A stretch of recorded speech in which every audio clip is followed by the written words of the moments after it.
Good afternoon. Namaste. I was 8 years old when my parents decided to relocate from Kerala, where this green picture was taken, to Chennai. From the houses of Kerala, I was introduced to the compact apartments of Chennai. The lack of space was claustrophobic for the 8-year-old me. I didn't know then that I was lucky to in fact have a roof over my head. But I quickly rediscovered my happiness, and I rediscovered my happiness on my streets. I loved running to the corner store. I found happiness in that independence. I loved lying outside on the street side park, right outside my apartment, and staring at that starlit sky. I found happiness in the greenery that surrounded me. I loved cycling with my friends a little further away, doing chores for my mother. I found happiness when the wind blew through my hair. And I'm sure each one of you can think of these wonderful childhood memories of happiness associated with the streets outside your own home. However, as I was growing up, my streets started transforming. First, traffic increased on my street. The city decided to widen my street. It ate my footpath first, and then the park outside my home. My cherished park was replaced by parking very quickly. Once when we were cycling back, my friend was hit by a two-wheeler, and that was the end of our cycling days. The city was widening streets not just in my neighborhood, but in neighborhoods across the city, and it was not just a case in Chennai, cities across the country, in order to resolve traffic congestion, we're building wider roads and more flyovers. Puzzled by this challenge, I went on to do my master's in urban design to find solutions. In the university, I rediscovered happiness. I began to learn about cities that were embracing radically different solutions. Solutions where they were able to get their citizens and smile back onto the streets. We read about cities like Seoul that had created this beautiful waterfront bang in the center of the city with very good public transport connectivity. And can you imagine, by breaking down a 6-kilometer elevated road, it's unimaginable even today in India. We read about cities like Sevilla in Spain, which had a growing car culture with less than 1% of cycling trips. But it created a network of 80 kilometers of safe cycling and separated cycle tracks in a matter of just 2 years, increasing the cycling mode share by 11-fold. With a lot of patience, perseverance, and determination, I came back to India, hoping to do my bit, although a little bit, whatever that I can do, to transform our cities and bring the happiness back onto our streets. First, we began by breaking the big myth. Building wider roads and more flyovers is not going to help us resolve traffic congestion. Here, I'd like to give you an example of Delhi. This is a flyover in Delhi. And let me tell you, this is not the only flyover in Delhi. Delhi has 84 flyovers and continues to be one of the most congested cities in the world. Research has shown that the more amount of space that you create on the road, it quickly magnetizes traffic. Traffic is just going to keep increasing. And as traffic increases, what are we losing? If each one of you spent 1 hour stuck in traffic in the morning and evening, every day of the year, you are losing 30 days of your life per year. That's time that you could have spent with your beloved family, your friends, at work. Along with that, as we are widening roads, the speeds on the roads are increasing, and the result of which we are losing lives. Every year, we lose 150,000 lives in the country. And not just that, we're putting the future of our children at stake.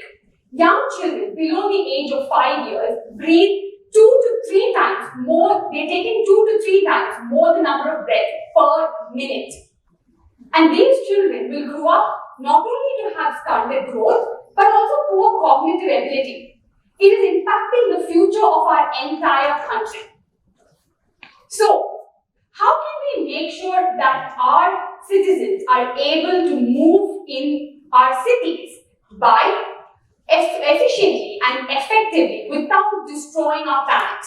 And that solution lies exactly in our data. Diving a bit deeper into data, we realize that 73% of all trips in our cities are by walk, cycle, and public transportation.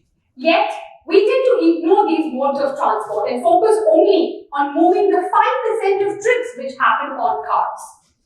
We have been focusing on how we can make walk, cycle, and public transport peaceful, how the users can use it happily, peacefully, safely, comfortably, and conveniently, such that they remain using these modes and it attracts more users who don't use those modes, to use these modes by choice. We've been working with a bunch of cities across the country, and I'm here to share their journey. Cities like Chennai have been introducing or creating streets for people. These are streets which are not only conduits for moving vehicles and parking, but these are streets where our children, where our women, where our elderly and our persons with disability can walk safely. These are streets where we can play. These are streets where we can sit down and enjoy a great laugh. Chennai has created 150 kilometers of these streets and aims to double up in the coming few years. It has created a pedestrian plaza. This street that you see right now was in the past like this. This is the very street that has been transformed by reclaiming 2/3 of its space for walking, cycling, etc. Along with this, many cities across the country like Delhi, Chandni Chowk in Delhi, Chapan Dukan in Indore, 8 Lakes in Coimbatore. Many cities are embracing number 1, creating streets for people. 2, they're looking at introducing cycles for change. These cities are creating networks of safe cycling tracks on streets which have high speeds, and they're making their neighborhoods safer for cycling as well. So, an example is Pune, a city that has created a plan for 400 kilometers of safe cycling routes. I would also like to give you an example of Kohima, a hilly city that is breaking the stereotypes, and it is making sure that you can actually cycle even in hilly regions. This city is not only focusing on creating safe infrastructure, but it's also bringing infrastructure or other programs such as teaching people to cycle through cycle training clinics, because sometimes many women and others might not know how to cycle. 2, they are creating cycle sharing and cycle rental schemes so that people who don't have access to cycles can also access them. And 3, they're also creating cycle repair clinics. So those of us who have old cycles and not used it for many years can repair it and start using them as well. Finally, these cities are embracing transport for all. These cities are looking at how can they strengthen and augment the public transport as well as mass transit network in their cities. They're bringing in more buses, greener buses, and taking them out of congestion so that buses can move faster. This is an example of Bangalore, a city that has 6,000 buses to service the needs of its citizens, and it has also introduced the bus priority lane to move it out of congestion so that its citizens can move faster. With this program, citizens were able to save 15 minutes of their journey, and the bus ridership increased by 3-fold in just 6 weeks. Pune is another city that is greening its fleet. Today it has 150 electric buses, and it plans to bring 500 new buses as well.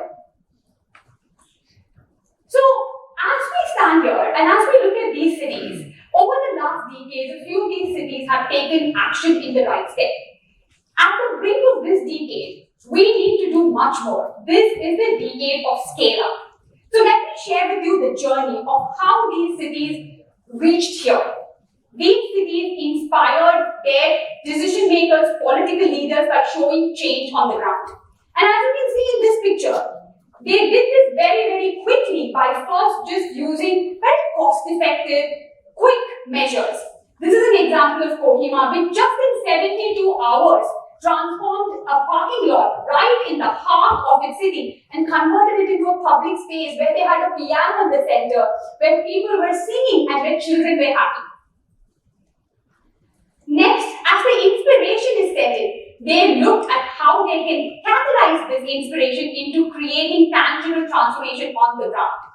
And while they were working with the cities on creating this change, they engaged with all their users, from decision makers to political leaders to non-profit organizations, technical organizations, academic institutions, children, elderly, shoppers, vendors, all the stakeholders in their cities. They engaged with everyone. They looked at how they can embed this change in the longer term by adopting policies which set a vision for the future.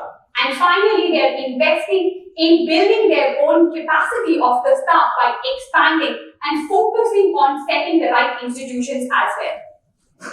So, I'm beginning to rediscover my happiness. And I'm rediscovering the happiness when I see these children playing on the streets. I rediscover happiness when I see these young families cycling on the streets. And in fact, I've gotten back cycling and I now find my happiness once again when the breeze flows through my hair.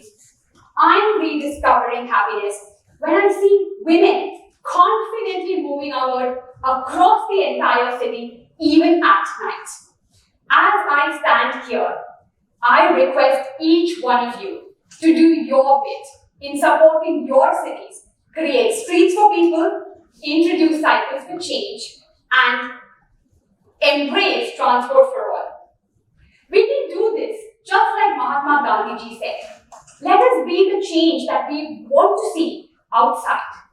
So I request you all, maybe for short trips, use walk or cycle, or maybe just use public transportation once a week. I am sure you will come up with many ideas to embrace this particular change.